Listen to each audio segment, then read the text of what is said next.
সময় কেটে যাচ্ছে বহমান নদীর স্রোতের ন্যায়। দেখতে দেখতে উৎসব বড় হচ্ছে। বন্ধু বান্ধবী নিয়ে তার এক আলাদা জগৎ তৈরি হচ্ছে। তবে সেই জগতে কোথাও না কোথাও এক কোণে ঘাপটি মেরে অপ্রিয় রূপে পড়ে আছে মেহেরাব নামক মানুষটা। উৎসার মাঝে মাঝে মনে হয় অপ্রিয় নামটা বোধ হয় মেহেরাবের জন্য তৈরি হয়েছে। না হলে যখন মানুষটার সাথে দেখা হয় তখনই কোনো না কোনো বিষয়ে দুজনের ঝগড়া হবে। তাও আবার যেন তেন না, একদম মারামারি টাইপের ঝগড়া। দুজন দুজনকে দেখতেই পারে না। ওদের ঝগড়া বলির পাটা হয় তিয়াস। শেষে দুজন তিয়াসকে ঝাড়ি দিয়ে দুদিকে চলে যায়। আর মাছ থেকে বেচারা তিয়াস বেককালের মতো দুজনে ঝাড়ি খায়।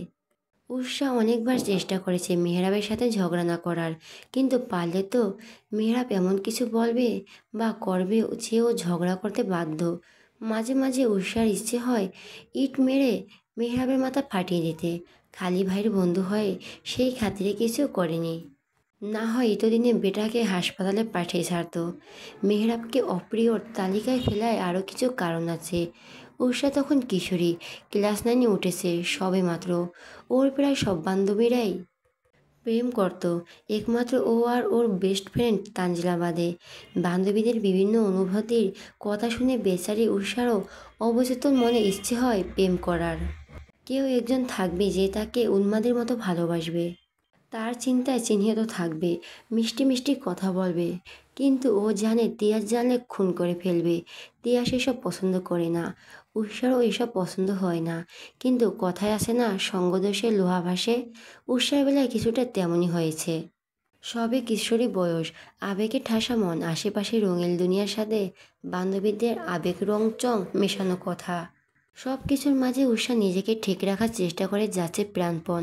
ও চায় না ওর জন্য ওর বাবা মা ভাই ওদের কোনো সম্মানহানি হোক, তাই নিজেকে যথাসাধ্য সামনে রাখার চেষ্টা করছে। তবে শেষ রক্ষা বুঝি হলো না। শুরুটা ছেলেটাই করেছে, উষারে তো বিন্দুমাত্র দোষ নেই। ছেলেটার নাম শাওন। শাওন উষার ক্লাসমেট, সাথে ক্লাস টপার। হুট করে শাওন উষার অনেক খেয়াল রাখতে শুরু করে দেয়। শাওন ছেলেটা উষার খুব ভালো বন্ধু, তাই উষার তেমন কিছু ভাবেনি। ভেবেছে ফ্রেন্ড হিসেবে ওকে ট্রিট করছে। ক্লাসের উষার কোনো সমস্যা হলে শাওন এসে পাশে দাঁড়াতো। কোনো পড়া বুঝতে সমস্যা হলে নিজ উদ্যোগে উষাকে ডেকে নিয়ে পড়া বুঝিয়ে দিত।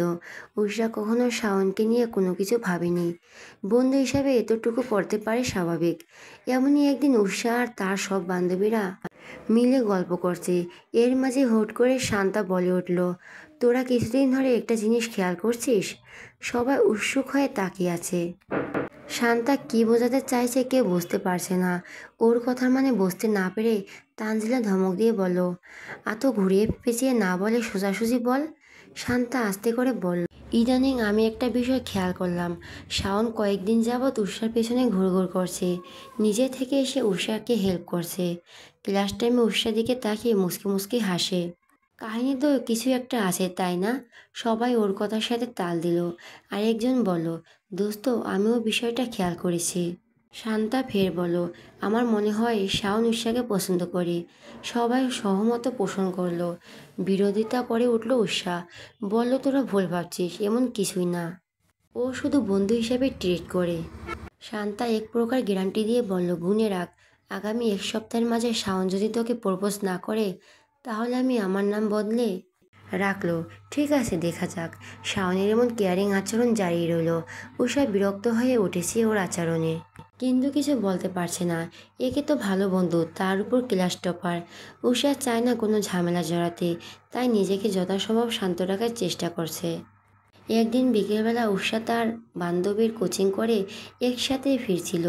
সবাই একসাথে গল্প করতে করতে আসতেই রাস্তার এক পাশ দিয়ে অপর পাশ দিয়ে হেঁটে আসছে শাওন।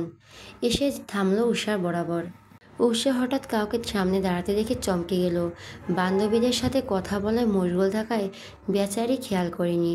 চমকে গেলেও নিজেকে সামলে নিল। যখন খেয়াল করলো মানুষটা শাওন, তখন শুকনো ঢোক গিলল। উষার এক ফ্রেন্ড জিজ্ঞেস করে বসলো, কিছু বলবি শাওন? ছেলেটা মুখ খুলল, হ্যাঁ, উষার সাথে কিছু কথা ছিল। উষার উদ্দেশ্যে বলো, উষা একটু মাঠের পাশটায় আসবে, কথা ছিল। উষা যেতে চাইল না, বারবার নাকচ করলো। এলাকার চারপাশে তিয়াস বন্ধুবান্ধব নিয়ে আড্ডা দিয়ে থাকে, দেখতে পেলে খুন করে ফেলবে। তিয়াস যেমন ভাই হিসাবে আদর করতে পারে তেমনি উল্টাপাল্টা দেখলে মায়েরও দিতে পারে। বান্ধবীরা জোরাজুরি করছে। উষা বারবার বলছে ও যাবে না, আমি বেশ সময় নিব, জাস্ট 2 মিনিট। শান্তা বলল, 2 মিনিটই তো ইয়ার, সমস্যা কোথায়? উষার চেয়েও ওদের বোঝাতে পারল না ওর মনের অবস্থা।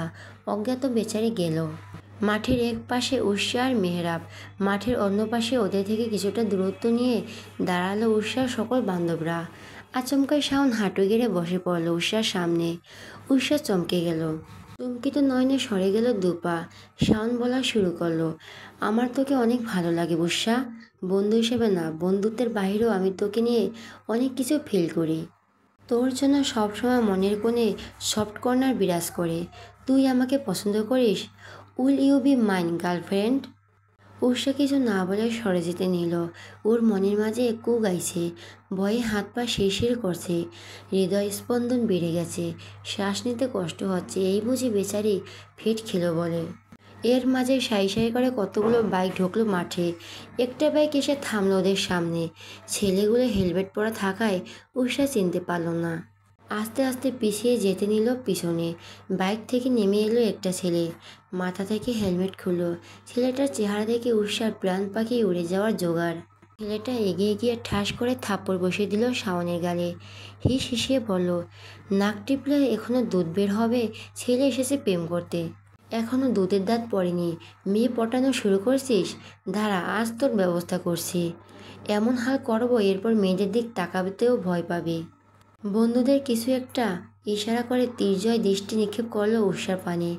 ওই এক চাহনিতে কি হলো উষা জানে না। ঘোরের মাঝে চলে গেল। ছেলেটা এগিয়ে এসে ঠাস করে ওকে একখান চর বসিয়ে দিল। এক চরে উষা ঢলে পড়ল। সাইডে হেললে পরে যেতে নিলে ছেলেটা বাহু হেলিয়ে ধরে ফেলে উষাকে, নিজের সাথে আগলে নিল আবেশে। বাকিদের শাওনের খবর নিতে বলে এগিয়ে গেল বাইকের দিকে। সেই এক চরের ভারে উষা অজ্ঞান ছিল দীর্ঘ 5 ঘন্টা। মেয়ের এমন হলে অবস্থা দেখে তনয়া বেগমের থেকেও উজ্জ্বল সাহেব বেশি চিহ্নিত। 2 মিনিট পর পর বলছেন ডক্টরের কাছে নিলে হয় না? মেয়েটার হঠাৎ কি হলো? অজ্ঞান হয়ে গেল কিভাবে? তিরাস টিকতে না পেরে ডক্টরকে কল করলো। উজ্জ্বল সাহেব মেয়ের পাশ থেকে সরছেই না। ডক্টর এলো খানিকক্ষণ বাদে। উষাকে ভালো করে চেক করে বলো, গুরুতর কিছু হয়নি, টেনশন করার কিছু নেই, কোনো কিছু দেখে ভয় পেয়েছে মনে হয়, তাই অজ্ঞান হয়ে গেছে। উজ্জ্বল সাহেব উৎকণ্ঠ হয়ে শুধালেন, তাহলে গালের ওই দাগ? কেউ জোরে থাপ্পড় দিয়েছে বোধ হয়, তাই গাল লাল হয়ে গেছে। মেহরাব ঢোক গিলল। উষার উজ্জ্বল শ্যামবর্ণ গাল রক্তিম বর্ণ ধারণ করেছে। গালে স্পষ্ট 5 আঙুলের ছাপ পড়ে গেছে। উষার অবচেতন হয়ে শুয়ে আছে বিছানায়। মেহরাবের মনে মনে গিল্ট ফিল হচ্ছে। এতটা জোরে মারা উচিত হয়নি, বাচ্চা মেয়ে বুঝে শুনে মারা উচিত ছিল। মুহূর্তের ব্যবধানে বেড়ে বের করে বলে উঠল, মেরেছি, বেশ করেছি। এটুকু বয়সে প্রেম করার শখ জেগেছে তাই না? ওই শখ যদি ভেঙে গুঁড়ো গুঁড়ো না করছি তাহলে আমার নাম মেহরাব না। উষার জ্ঞান ফিরল রাত 9:30 নাগাদ। পিট করে চোখ খুলে নিজের অবস্থা জানার চেষ্টা করলো। নিজেকে নিজের বিছানায় পেয়ে স্বস্তির নিঃশ্বাস ফেলল। আশেপাশে বাবা মা ভাই দাঁড়িয়ে আছে। পুরো রুমে চোখ বোলাতে নজর এলো মেহরাবকে। বেটা বুকে হাত গুজে অ্যাটিটিউড নিয়ে দাঁড়িয়ে আছে। মেহরাবকে দেখে বিকেলের ঘটনা মনে পড়ে গেল। মেহরাবকে বাসায় বলে দিয়েছে? উজ্জ্বল সাহেব মেয়েকে চোখ খুলতে দেখে জিজ্ঞেস করলো, এখন কেমন লাগছে মা? শরীর বেশি খারাপ করছে? উষা মাথা নেড়ে নাকচ করলো। উজ্জ্বল সাহেব হাঁক ছাড়লেন তনয়া বেগমকে, তাড়াতাড়ি যাও, আমার মেয়ের জন্য খাবার নিয়ে এসো। তনয়া বেগম খাবার আনতে চলে গেলেন। তিয়াস এগিয়ে এসে উষার মাথায় চাপড় মেরে বলল, 5 ঘন্টা অজ্ঞান থেকে যা খেল দেখালি বোন। দাঁড়িয়ে থাকতে থাকতে কোমর ধরে গেছে। আমি গেলাম বিছানায় গা এলিয়ে দিতে। তিয়াসও চলে গেল। উজ্জ্বল সাহেব বলল, তুই একটু রেস্ট নে মা, আমি তোর পছন্দের খাবার নিয়ে আসছি। একে একে সবাই চলে গেল। রুমে শুধু উষা আর মেহরাব। উষা এতক্ষণ বুঝে গেছে মেহরাব এখনও কিছুই বলেনি। বললে এতক্ষণ রিয়াকশন এমন হতো না। উষা মনে মনে কিছুটা খুশি হলো, তবে ওর খুশি বেশিক্ষণ টিকলো না। মেহরাব এগিয়ে এলো। মেহরাবকে এগিয়ে আসতে দেখে উষা ঘাবড়ে গেল। সবাই চলে গেল, এই ব্যাটা রয়ে গেছে কি করতে? একটা থাপ্পড় দিয়ে শাস্তি হয়নি নাকি এখন আরও থাপ্পড় দেওয়া বাকি রয়ে গেছে? উষা কিছুই বুঝতে পারল না। মেহরাব কাছে এসে পাশে বসলো। বেশি খুশি হয়ে লাভ নেই, আমার কথা শুনে না চলে সবাইকে বলে দেব। আপনার কথা শুনবো মানে? মানে এখন থেকে আমি যা বলবো তোমাকে সেগুলো শুনে চলতে হবে। না হয় সোজা গিয়ে তিয়াসকে তোমার গুণের কাহিনী শুনিয়ে আসবো। তিয়াসও শুনুক তার বোনের কুকীর্তির কাহিনী। উষা আঁতকে উঠে বলল, না না ভাইয়াকে কেউ কিছু বলবেন না প্লিজ। আমি আপনার কথা মেনে চলবো, তাও কাউকে কিছু বলবেন না। মেহেরাব উষার গাল টেনে বলল, গুড গার্ল। এখন থেকে সবসময় ছেলেদের থেকে 10 হাত দূরে থাকবে। ভুলেও যদি তোমাকে ছেলেদের আশেপাশে দেখি তাহলে খবর আছে। উষা এক ভুরু উঁচু করে বলল, কি করবেন শুনি? মেয়েরা আচমকা ঝুঁকে এলো উষা দেখে। উষা ভয় পিছিয়ে বিছানার বোর্ডের সাথে মিশে গেল। মেয়েরা উষার উষ্ঠে পানে নজর নজর রেখে ঠোঁট কামড়ে নেশালো কণ্ঠে বলো, কি করব? যখন করব তখনই লাইভ দেখতে প্লাস ফিল করতে পারবে। তবে ভালো কিছু করব না সেটা জেনে রাখো। মাঝে কেটে গেল 2টো দিন। উষা এই 2 দিনে স্কুলে যায়নি। উজ্জ্বল সাহেব মেয়েকে যেতে দেয়নি, এমনিকি বাড়ির বাইরেও বের হতে দেয়নি। 3 দিনের মাথায় উষা স্কুলে এসেছে। ওকে দেখে তানজিলা দৌড়ে এলো, কাছে এসে জড়িয়ে ধরে বলল, দোস্ত তুই সুস্থ আছিস? এই 2 দিন এলি না যে? উষা হেসে বলল, আলহামদুলিল্লাহ ভালো। আব্বু আসে দেয়নি রে, বলছে একদম সুস্থ না হওয়া অবধি বাড়ির বাইরে কোথাও যাওয়া নিষেধ। ও আচ্ছা। উষা উৎসুক হয়ে পুরো ক্লাস নজর বুলালো, কাউকে খুঁজছে হয়তো। কাঙ্ক্ষিত মানুষটাকে খুঁজে না পেয়ে শেষে জিজ্ঞেস করেই বসলো, শাওন কই রে? ওকে তো দেখছি না। তানজিলার শুকনো ঢোক গিলল। অন্তঃপর উষাকে নিয়ে ক্লাস থেকে বেরিয়ে মাঠের এক কোণায় এলো, ফিসফিসিয়ে বলল, তুই তো সেদিন অজ্ঞান হয়ে গিয়েছিলি, তাই কিছুই জানিস না। উষা কপাল কুঁচকে জিজ্ঞেস করলো, কেন কি হয়েছে? তানজিলা বলা শুরু করলো, সেদিন তোকে বাসায় দিয়ে মিনিট 10-এর মাঝে মেহরাব ভাই মাঠে আসে। আমাদের ভয়ে একপাশে জড়ো হয়ে থাকতে দেখে আমাদের দিকে এগিয়ে আসে। অন্তঃপর গম্ভীর কণ্ঠে বলল, আমি যেটা জিজ্ঞেস করব তার সোজা উত্তর দেবে, না হয় একেরটার বাড়ি এখন বিচার দিব, বাড়ি থেকে বের হওয়া মুশকিল হয়ে যাবে। আমার ভাইয়ের কথা ভয় পেয়ে গিয়েছিলাম, সবার মুখে ভীতি। ভাইয়া ফের জিজ্ঞেস করলো, উষা কি ছেলেটাকে পছন্দ করে? আমরা একে অপরের মুখে চাওয়াচাওয়ি করছি। মেহরাব ভাই ধমক দিয়ে বলল, সত্যি কথা বলবি, মিথ্যে বলে খবর আছে। শান্তা মিনমিন করে বলল, না ভাইয়া, উষা ওকে বন্ধু হিসেবেই দেখে, ও আসতে চাইছিল না, আমরাই ওকে জোর করে এখানে নিয়ে এসেছি, এতে ওর কোনো দোষ নেই। মেহরাব ভাই বিড়বিড় করে বলল, তাহলে এই যাত্রায় বেঁচে গেল।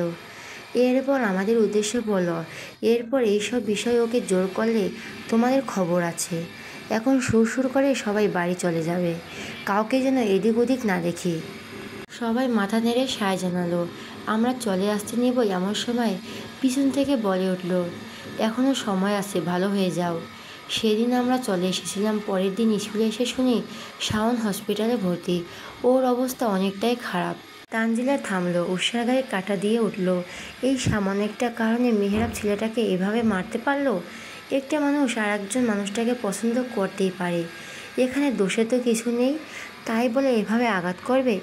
উষার মনে মেহরাবের প্রতি ক্ষোভ জন্ম নিল। ছাড়বে না ও মেহরাবকে, মেহরাবকে জবাব দিতে হবে। ও কেন শাওনকে মেরেছে? শাওন ওর কী ক্ষতি করেছে যার জন্য ছেলেটাকে এভাবে মেরেছে? সেদিন বিকেলে মেহরাব সেই মাঠে বন্ধুদের নিয়ে আড্ডা দিচ্ছিল। উষা আর তানজিলা কোচিং শেষ করে ওই রাস্তা দিয়ে বাড়ি যাচ্ছিল।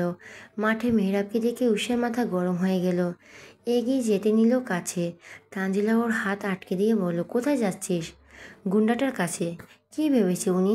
ওনার যা ইচ্ছে তাই করবে, সব ওনার মর্জি মতো চলবে? মানুষের অনুভূতির কোনো দাম নেই ওনার কাছে। উনি কিভাবে পারলেন শাওনকে এভাবে মারতে? ছেলেটা যদি উল্টাপাল্টা কিছু হয়ে যেত তাহলে? ওনাকে আমার প্রশ্নের উত্তর দিতেই হবে। আমাকে শাসন করার জন্য আমার বাবা মা ওনাকে রাখেনি, আমার বাবা মা ভাই আছে আমাকে শাসন করার জন্য। তুই যাস না ইয়ার, এখানে কত মানুষ দেখছিস। আমি যাব মানে যাবই, তুই আমার হাত ছাড়। তানজিলা হাত ঝাড়া দিয়ে এগিয়ে গেল উষা। মেহরাবের কাছে যেয়ে ঠাস করে চড়ে বসিয়ে দিল ওর গালে। মেহরাব সহ সকলে চমকে উঠল। উষা রেগে রণমূর্তি রূপ ধারণ করেছে। মেহরাব কোনো প্রকার কথা বলল না, আর না কোনো প্রতিক্রিয়া ব্যক্ত করলো। চুপচাপ তাকিয়ে উষার কাণ্ড দেখতে থাকলো। পাশে থাকা একটা ছেলে এগিয়ে আসতে নিলে ওকে হাতের ইশারায় বাধা দিল। ও দেখতে চায় উষা কি করতে চাচ্ছে। উষা মেহরাবের শার্টের কলার ধরে রাগী কণ্ঠে বলল, কি পেয়েছেন কি আপনি? আমার বাবা মা আমার দায়িত্ব সব আপনার হাতে তুলে দিয়েছে, নাকি আমাকে দেখে রাখতে আপনাকে অ্যাপয়েন্ট করা হয়েছে? সমস্যা কি আপনার? কাল ওকে থাপ্পড় দিয়েছেন, অতটুকু কি এনাফ ছিল না? ছেলেটাকে এতটা মারার কি দরকার ছিল? আমি আপনাকে কিছু বলিনি, বলছি ওকে মারতে। আপনি কেন ওকে মেরেছেন? আপনার অনুভূতি আর বাকিটা ছেলের খেলা। একটা মানুষ অপর একজন মানুষকে পছন্দ করতেই পারে, এতে দোষের কিছু তো নেই। ও বাড়াবাড়ি করলে আমি আমার বাবা মাকে জানাবো বা আমার ভাইকে জানাবো। আপনি এত হস্তক্ষেপ করার কে? শুধুমাত্র আমার ভাইয়ের বন্ধু, আমার কেউ না। যদিও ধরেনি ও ভুল করেছে, তাই বলে এভাবে মারবেন? কি হলো, কথা বলছেন না কেন? উত্তর নেই? বলা শেষ নাকি এখনো বাকি আছে? আমি আমার প্রশ্নের উত্তর চাই, মেহরাবের ঘাড় উত্তর। এই মেহরাব মির্জা কাউকে কৈফিয়ত দেয় না, আর না দিবে। এখন ভালোই ভালোই বাড়ি যাও, না হয় তোমার ভাইকে জানাতে আমার সময় লাগবে না যে তোর বোন পড়তে গিয়ে প্রেম করে বেড়ায়। উষার প্রতি উত্তর করলো, কি জানাবেন জানান। আমি তো ওর সাথে প্রেম করতে যাইনি যে আমি ভয় পাবো। ভয় পাওয়ার মেয়ে আমি না, তাই ভয় যদি দেখাতে হয় তাহলে অন্য কাউকে দেখান, আমাকে না, বুঝছেন? মেহরাবের শান্ত কণ্ঠ, এখন বাসায় যাও। সে এখনো রেগে ফোঁসফোঁস করছে, ইচ্ছে করছে মেহরাবকে খুন করে ফেলতে। রাগে নাকের পাটা ফুলে আছে, মুখ ছেড়ে রক্তিম বর্ণ ধারণ করেছে। উষা ফোঁসফোঁস করতে করতে মেহরাবের সামনে চলে আসতে নিল। আসার সময় জোরে বলে এলো, আস্তে এক গুন্ডা। মেহরাব শুনল, তার প্রতি উত্তর করল না। মেহরাবের সকল বন্ধু অবাক হলো। একটা পুচকে মেয়ে এসে মেহরাবকে থাপ্পড় মারল, তার কলার ধরে এত কথা শোনালো তাকে। ও শান্ত কিভাবে? এতক্ষণ তো লঙ্কাকাণ্ড বাঁধিয়ে ফেলার কথা, কিন্তু তেমন কিছু হলো না দেখে সবাই অবাক হলো। অবাক হয়ে তাকালেন মেহরাবের দিকে। ওর ভাবভঙ্গি একদম স্বাভাবিক।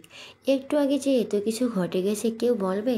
সেদিনের পর থেকে উষা আরও বেশি মেহরাবকে দেখতে পারে না। মেহরাব যেন ওর চোখের বিষ হয়ে উঠছে ধীরে ধীরে। মেহরাব সারাদিন এলাকায় মারামারি গুন্ডাগিরি করে বেড়াতো, পুরো এলাকা যেন ওর আত্মে চলতো। মেহরাবের এই স্বভাবগুলো উষার একদম পছন্দ না। সেই থেকে পার্মানেন্টলি অপ্রিয় নামটা মেহরাবের হলো। উষা বেরিয়ে এলো অতীতের পাতা থেকে। ঘড়ির কাঁটায় 8টা বাজে, এতক্ষণ হয়ে গেল আর কেউ ওকে একটা ডাকও দিল না। এতটাই পর হয়ে গেছে উষা তাদের কাছে। নাকের পাটা ফুলিয়ে বলল, যেখানে আমার পাত্তা দেওয়া হয় না সেখানে আর আসবই না। অন্তঃপর আবার ডুব দিল অতীতের পাতায়। দিন 15 লেগেছিল শাওনের ঠিক হতে। সুস্থ হয়ে ক্লাসে এসেই সোজা উষার কাছে এসেছে। এক প্রকার পায়ে পড়ে বলছিল, উষা বোন আমার, তুই আমার বোন লাগিস। আমি তোকে বোনের চোখে দেখি, বোন আমায় মাফ করে দে। আমি আর এ জীবনে তোকে উল্টাপাল্টা কিছু বলবো না। তুই আমার বোন লাগিস, একদম আপন বোন। উষা বান্ধবীদের সাথে আড্ডা দিচ্ছিল, হঠাৎ শাওনের কথা শুনে ওর দিকে তাকালো। উষার এক বান্ধবী বলিয়ে বসলো, 2 সপ্তাহ আগে না বলেছিলি ওকে পছন্দ করিস, ভালোবাসিস, তাহলে আজ উল্টো সুর গাইছিস, কাহিনী কি? শাওন মিনমিনে স্বরে বলল, তখন আমার মতিভ্রম হয়েছিল, তাই বলেছিলাম। এখন সজ্ঞানে বলছে উষা আমার বোন, ওকে আমি বোনের নজরেই দেখি। উষাবাদে বাকিরা হেসে দিল। উষা ওদের হাসি দেখে বিরক্ত হলো। শাওন যে কথাগুলো এমনি এমনি বলছে না, সেটা উষা ভালো করেই জানে। এসব নিশ্চয় মেহরাব শিখিয়ে দেওয়া বলি। উষা মুখ খুলল, ঠিক আছে তুই এখন যা। শাওন চলে গেল। সবাই উষার দিকে তাকালো। হঠাৎ সবাই একসাথে ওর দিকে তাকানো বেচারি ভড়কে গেল। শান্তা বাকিদের উদ্দেশ্য বলল, কিছু বুঝতে পারছি তোরা? সবাই তাল মিলিয়ে বলো, কিছু না, অনেক কিছু বুঝতে পারছি। উষা ভুরুকুচকে জিজ্ঞেস করলো, কি বুঝেছিস? আমায়ও বল, আমিও শুনি। তোকে বললে ওভার রিয়াক্ট করবি। করবো না, তোরা বল। শান্তা ইনিয়ে বিনিয়ে বলো, মেহরাব ভাই তোকে পছন্দ করে বা ভালোবাসে। উষা তড়িৎ গতিয়ে বলে উঠল, কি? মাথা ঠিক আছে তোদের? মেহরাব ভাই আমায় ভালোবাসে? তোদের মাথা গেছে। সবাই একসাথে বলল, আমাদেরও তো তাই মনে হচ্ছে। উষা বুকে হাত গুজে প্রশ্ন করলো, এমনটা মনে হওয়ার কারণ? তানজিলা বলো, দেখ শাওন, ওই দিক তোকে প্রপোজ করায় মেহরাব ভাই কেমন রিয়াক্ট করছে। বেচারাকে দিয়ে তোকে বোন ডাকে সেরেছে। ওই দিন তুই ভাইকে তার বন্ধুর সামনে থাপ্পড় দেওয়ার পরও তোকে উল্টো কিছু বলেনি, শান্ত কণ্ঠে শুধু বাড়ি যেতে বলেছে। এছাড়া সবসময় তোর আগে পিছনে লেগে থাকে। আরও বিষয় আছে, এগুলো দেখে আমাদের মনে হচ্ছে মেহরাব ভাই তোকে ভালোবাসে।